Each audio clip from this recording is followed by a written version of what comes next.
Was this man nothing but a crook and a con man? Is this man a liar? Who is this man and what is he holding? Is this film nothing but a hoax? I break it all down for you coming up next.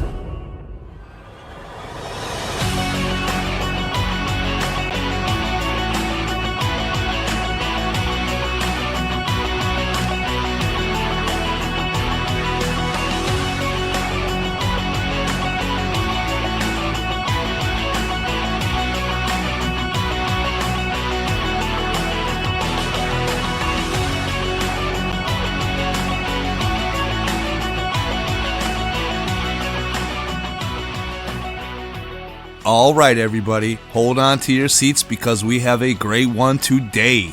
Today we are talking about the hoax theory with the Patterson Gimlin film. I have a lot of commenters commenting saying, didn't Bob Hieronimus say that he was in a suit?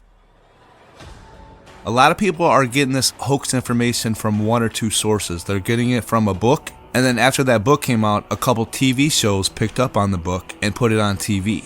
People saw those, and that's where they're coming up with this hoax theory idea. So I'm going to break it down for you. I'm going to focus on the main people that are involved in the hoax theory, and then we're going to talk about the suit, or should I say suits, and then we're going to talk about the film, and I'm going to give you professional opinions from the film industry professionals and the scientific community, and then I'm going to go ahead and give you my opinion about the whole thing afterwards. Alright folks, strap in, let's do this. Roger Patterson. Patterson said he became interested in Bigfoot after reading an article about the creature in True magazine in December 1959. In 1962, he visited Bluff Creek and talked with a whole host of Bigfoot believers.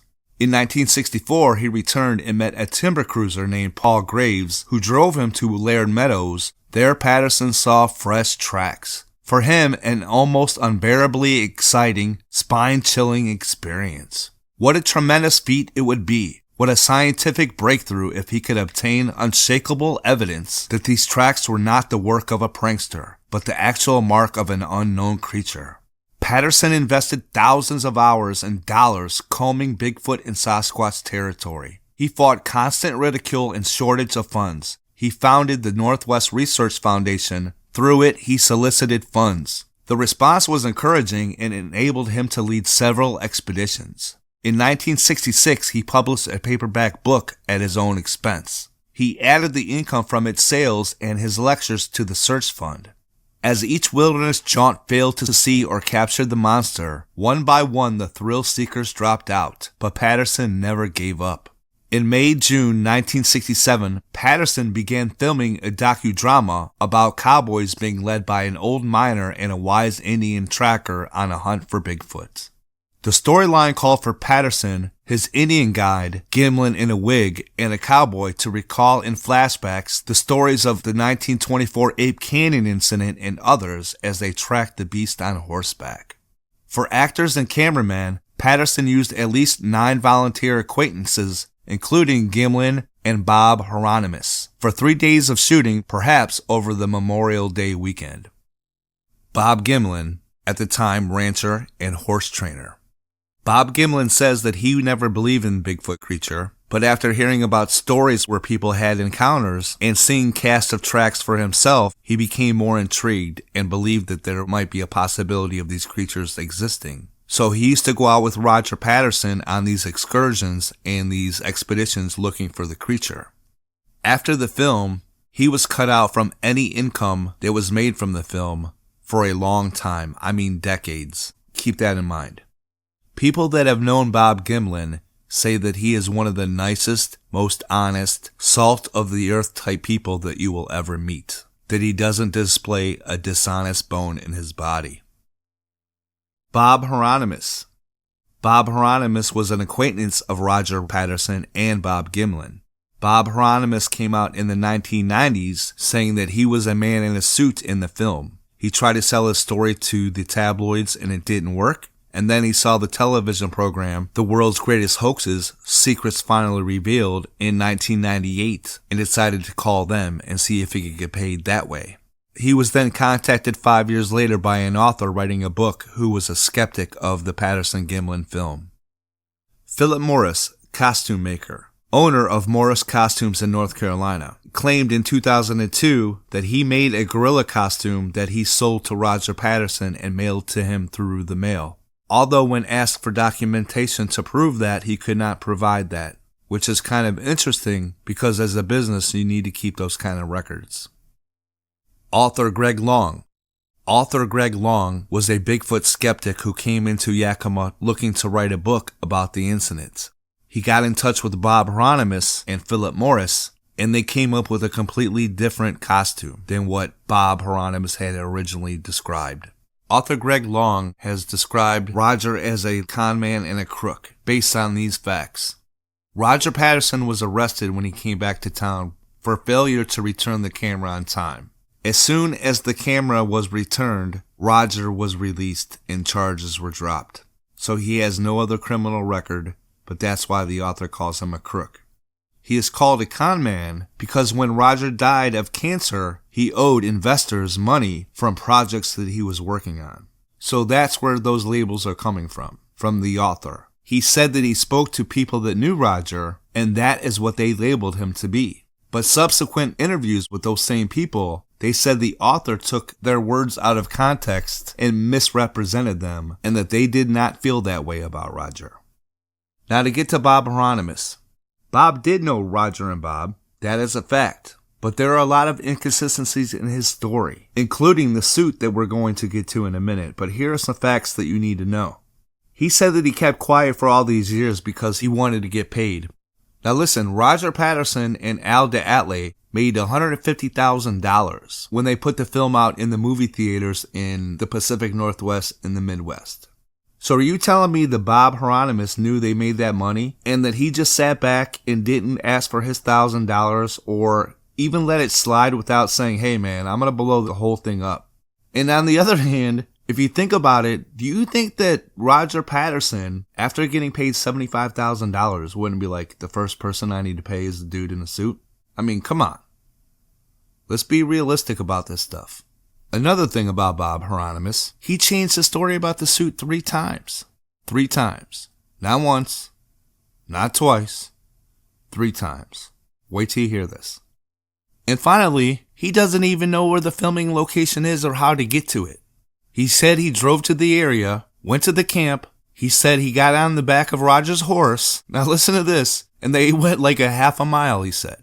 When you're riding on a horse, on the back of a horse especially, not very comfortable, it's going to seem a long, long ways, right? He said it was a half a mile. So to him, that wasn't very far at all. If you look on the map, it's more than 4 miles back to the location. There's no way he could have misconstrued a half a mile for 4 miles while riding on the back of a horse. In a costume. He didn't have the top on, he said, but he had the bottoms on. I already talked about the author, Greg Long. He was a skeptic to begin with. He came in with the preconceived notions that it was a hoax, and he was looking for evidence that it was a hoax. He comes in there, misconstrues people's statements about Roger, writes a book. The book is sensational. TV picks up on it. A couple shows come out. People see it on TV. The general public's like, oh, it must be a hoax. I see it on TV. Anyway, we're going to get to the suit now. Bob Hieronimus said the suit was made out of a red horsehide that Roger had killed and skinned. He said the horsehide weighed about 20 to 25 pounds and it stunk very badly. And the way he got in the suit were the bottoms were like pajama pant kind of things where they pulled up and the feet were already attached. And the top he pulled on like a t-shirt and the hands were already attached and then he put on the head. That was his original description of the suit. When author Greg Long comes along, the whole thing changes. They get a hold of costume maker Philip Morris. Philip Morris says, I sold Roger Patterson a suit. It was a suit that I sold to everybody. And here's a picture of that suit. Does that look like the same kind of suit that you see in this film? Nope. So that was the original suit that Philip Morris said that he sent to Roger Patterson. Funny thing about that suit is a full body suit. So it's the full body and then the head. The only way to get into that suit is a giant zipper in the back. You have to step into it, put your legs into it, then put your arms in one by one, have somebody zip you up in the back, and then put the head on. Now remember, Bob Hieronimus said it wasn't like that at all, that it was like a t-shirt and then pants that he pulled up, and then a head separately. So when author Greg Long comes along, they get together and come up with a new suit that they think fits the film better. But that suit doesn't fool anybody either, so they come up with a third suit for a new TV show that National Geographic was going to do. Now, when they did the recreation for National Geographic, the suit looked so bad that the producer said, hold on, I got to read this verbatim. I wrote this down. Here we go. The National Geographic producer stated that the suit used in their recreation was in no way similar to what was depicted in the Patterson Gimlin film. Morris would not consent to the release of the footage of the film to National Geographic. So there you go. How many times has that suit changed? How many times, people? Once, twice, 3 times. All to try to fit the new questions that arise from the suits that they come up with. Like, do people think we're stupid? And more importantly, are the people that watch these kind of programs, like, have no kind of ability of reasoning or of deduction? Can they not, like, think for themselves? I'm worried about the country if that's the case. It just boggles my mind that people say, oh, it was him in a suit, it was him in a suit. But if you just take the time to dig into it, how many times did he change a suit? And yeah, here's the thing. They have him walking that looks like a Bigfoot walk. But here's the thing. Anybody can walk like a Bigfoot once they see how it looks like in practice. I could do it. I'm sure most of you could do it too. They also say, Bob Hieronimus passed a lie detector test. Yeah, that's true. But guess what? So did Roger Patterson. People don't say that though, do they? So if that wasn't enough for you, I'm going to give you some film industry people, their opinions. Dale Sheets was the head of the documentary film department, and with a few of his technicians, he screened the film in the special effects department at Universal Studios in Hollywood, California. And their conclusion was, we could try to replicate it, but we would have to create a completely new system of artificial muscles. It might be done, but we have to say that it would be almost impossible. Now that's the head of special effects at Universal Studios in Hollywood. That's not enough for you? Here's another one. Academy Award-winning monster creator John Chambers of Planet of the Apes fame in an interview denied rumors that he created a suit for Patterson, saying, I'm good, but I'm not that good. If it is a man in a suit, then it is no ordinary gorilla suit. It is not something they bought or rented from a costume store. As a result, the footage was submitted to experts in various fields. Among them was Janis Prohaska. Active in the motion picture industry since 1939 as an impersonator of animals of the ape family, Mr. Prohaska was convinced that Roger Patterson had filmed a living, wild creature. The movement is the only thing what throwed me a little bad, because he moved a little bit more like a man than an animal. Because you could see all the muscles on the body and the whole movement. It didn't move like a costume at all. And the size of it was enormous big size, so I don't know if they find a big man like that. Mr. Prohaska, you mentioned that the creature did not move, as if it were a costume. Do you think it would be possible to create such a costume? That would be a difficult... I don't think so. Because that costume, if this would be a costume, that would have taken such a long time to put the hair. You should put the hair by glue on. That would take about 10 hours, the whole makeup job. And it looked to me very, very real. I'm doing now this since 1939, and if that was a costume, that was the best I have ever seen.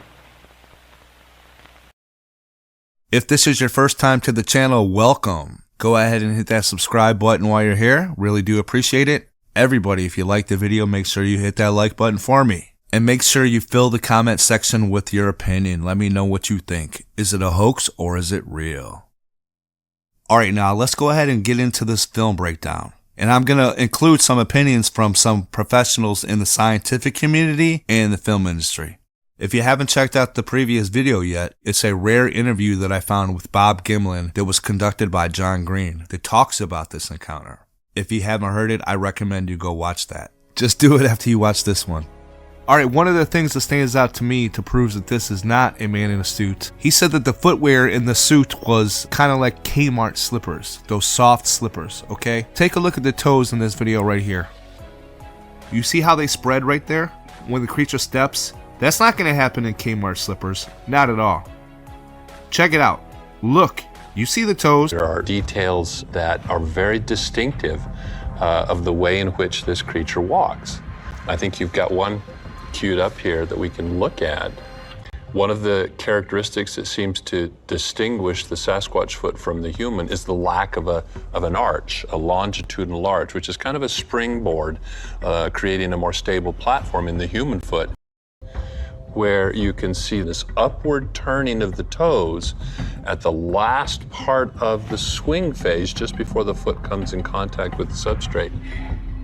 This is a remarkable detail that this rendering of the film has made much clearer and much more evident.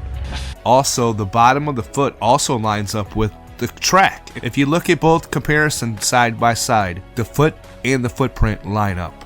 Enhanced or clarified imagery of the foot allows you to zoom in on that sole, the plantar surface of the foot, and differentiate individual toes and toe stems. And you can see the remarkable similarity between it and one of the casts.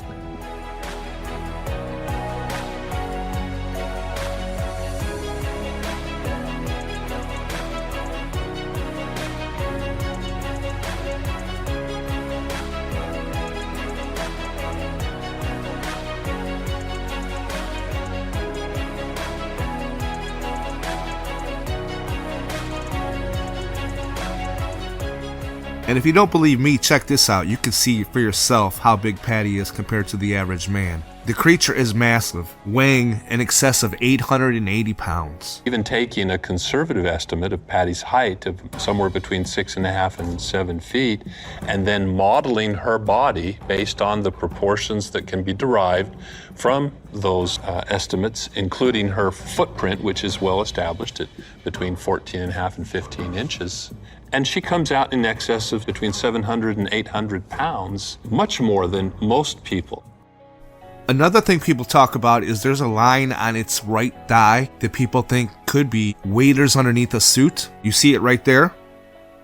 Well, here's what it is. It's where the creature's rubbing its hand back and forth along its thigh. As it's walking, it's brushing its thigh back and forth, and it's creasing the fur back and forth like that. It's kind of just like if you would take your vacuum cleaner back and forth across the floor. I always thought the film was a fake, but having watched the analysis, it makes it more difficult for skeptics like me to remain skeptical.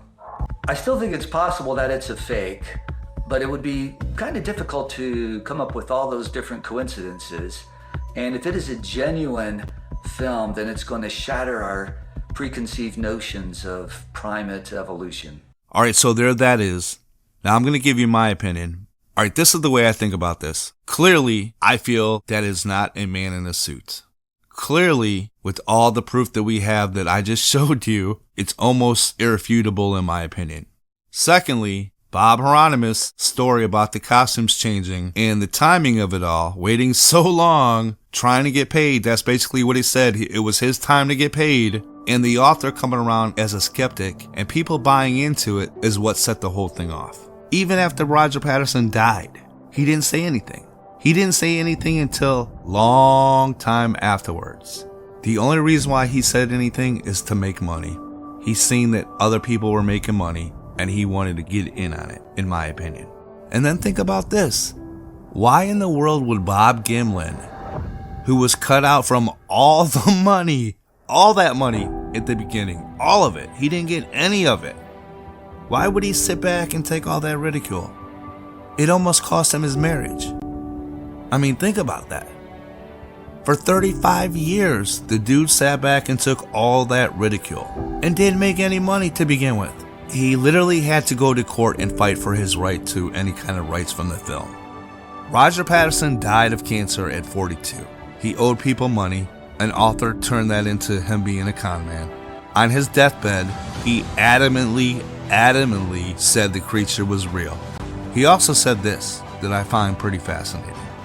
In retrospect, they should have shot the thing. You hear that? The man who told Bob Gimlin, under no circumstances would we shoot this creature, by the time he was on his deathbed, was feeling so ridiculed and put down that he said they should have shot the thing and brought out a body instead of a reel of film to silence the naysayers, and it would have been better financially. So yeah, I think you know where I fall on this. I believe that the hoax has been debunked right here and right now. Make sure you share this video with anybody who thinks that this was a hoax. Make sure they watch it. Make sure they realize how many times Bob Hieronimus changed his mind. Make sure they realize the motives from the author and the costume maker, which was to make money, be relevant, jump in on the film, any way possible. Hope you guys enjoyed the video. If you did, make sure you hit that like button. And until next time, WILLSTAR out.